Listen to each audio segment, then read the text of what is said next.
It was a calm morning, ordinary in every way. Until one headline changed everything. Across social media, TV channels, and news sites, the same message appeared again and again. First, people were stunned. Some even confused. Why would the head of the nation's oldest civil rights organization be giving a tribute to a leader of the Church of Jesus Christ of Latter-day Saints? On the surface, their worlds seemed far apart, one rooted in civil rights activism, the other in spiritual faith and religious guidance. But behind that surprising headline was a story few had ever heard. A story of friendship, deep, sincere, and built quietly over years of shared faith, mutual respect, and love for humanity. As the announcement spread, conversations filled the air. Talk shows asked questions. Online forums buzzed with speculation. But Derrick Johnson stayed silent. He wasn't preparing a political speech. He was writing from the heart. This tribute wasn't about publicity. It was about gratitude. It was about a man who had changed his life. President Russell M. Nelson. Years before the world ever saw them together, their paths crossed at a faith and leadership summit in Washington, D.C. The meeting was supposed to be routine, leaders gathering to discuss how faith could help heal a divided nation. But that day, two men met who would unknowingly begin a friendship that would inspire millions. One, Derrick Johnson, the fearless civil rights leader who had spent his life fighting for justice. The other, Russell M. Nelson, a gentle spiritual leader known for his compassion and unwavering calm. When they shook hands, something unexpected happened. There was connection. Not political, not strategic, but human. Their first conversation was simple. Yet it grew quickly into something profound. Derrick spoke passionately about the struggles faced by his community, about inequality, pain, and hope. President Nelson listened. Truly listened. Not as a man of power but as a man of empathy. He responded softly, saying that faith, when lived with sincerity, could heal wounds that politics never could. That moment changed everything. As the summit went on, they continued to talk. Over coffee breaks, during quiet pauses after sessions ended.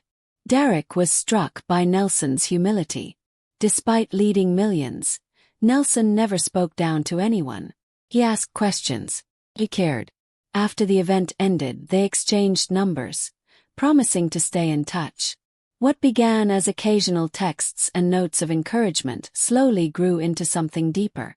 They began to share not just professional ideas but personal reflections about leadership, pressure, and the loneliness that came with carrying others' hopes. They became friends. Over time, that friendship evolved into something extraordinary, a bond that bridged race, religion, and background. Together, they worked quietly on initiatives promoting unity and compassion. When Derrick faced public criticism, Nelson sent him handwritten letters of encouragement. When Nelson faced doubts and challenges, Derrick responded with prayers and words of strength. It wasn't a public alliance. It was a private friendship rooted in respect and understanding. As months turned into years, the two men found themselves relying on each other, not as figures of authority, but as brothers in faith. And when the world outside seemed too divided to heal, their friendship became proof that love and respect could still build bridges no one thought possible. For Derrick Johnson and President Russell M. Nelson, that test came when the nation was in turmoil. Protests filled the streets. Communities cried for justice. Faith groups struggled to find the right words amid the noise. Derrick, as head of the NAACP, carried the weight of expectation on his shoulders. Every statement he made was judged. Every silence questioned. At the same time, President Nelson faced his own challenges. His calls for peace and unity were met with skepticism by some who believed the wounds of division were too deep to heal. But Nelson never wavered. He believed that healing could never begin with hate, only with love. During those tense days, the two men spoke often. Their conversations were raw and real. Derrick admitted he felt tired, sometimes too tired to keep going. Nelson reminded him, "Faith isn't the absence of fear, my friend. It's the courage to move forward even when fear stands in your way." Those words became Derrick's anchor. When both faced harsh criticism, from those who didn't understand their friendship, they stood firm. Nelson once told Derrick, "You and I are standing on different sides of the same bridge, but we're building toward each other. One day, others will cross it too." And he was right. Their partnership became a living example of what true unity looks like. Not agreement in everything but shared love for humanity.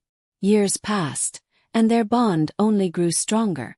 Then came the day Derrick feared most, when Nelson's health began to fade. Derrick flew quietly to Salt Lake City to see his friend. There were no cameras, no crowds, no speeches. Just two old friends sitting together, surrounded by books, photos, and quiet memories. They laughed, reminisced, and shared stories of faith and courage. As the sun began to set, their conversation grew deeper. Nelson looked at Derrick and said softly, "If my work ends tomorrow, promise me something. Keep building bridges. Keep loving people who don't look like you or believe like you. That's the true measure of leadership." Tears filled Derrick's eyes. He nodded, unable to speak. Before leaving, he held Nelson's hand and whispered, "You've shown me what faith looks like." Nelson smiled. "And you've shown me what courage feels like." That was their last meeting. Weeks later, Derrick received the call he had dreaded. President Russell M. Nelson had passed away. For a long moment, Derrick couldn't speak. The world felt still. He sat in silence as memories of his friend's laughter, kindness, and words filled his mind. That day he didn't go to work. He didn't write statements. He simply closed his office door and prayed, thanking God for a friend who had changed his heart. When he finally spoke publicly, his message was short, just 6 words written on a slip of paper. "A bridge builder has gone home." Those words said everything. Russell M. Nelson hadn't just led a church. He had built bridges across faiths, races, and generations. And now, it was Derrick's turn to carry that legacy forward. When Derrick finally stood before the crowd to give his tribute, the hall fell silent. He didn't read from a script. He spoke from the heart. He spoke about friendship, about how two men from different worlds found common ground in love, service, and faith. And as he spoke, many in the audience wept, not just for the loss of a great leader, but for the reminder that unity is still possible. In that moment, Derrick Johnson didn't just honor his friend. He reminded the world of what President Nelson had always believed, that faith without love is empty, and leadership without compassion is hollow. Their friendship began in a simple handshake, and ended as a legacy that would outlive them both.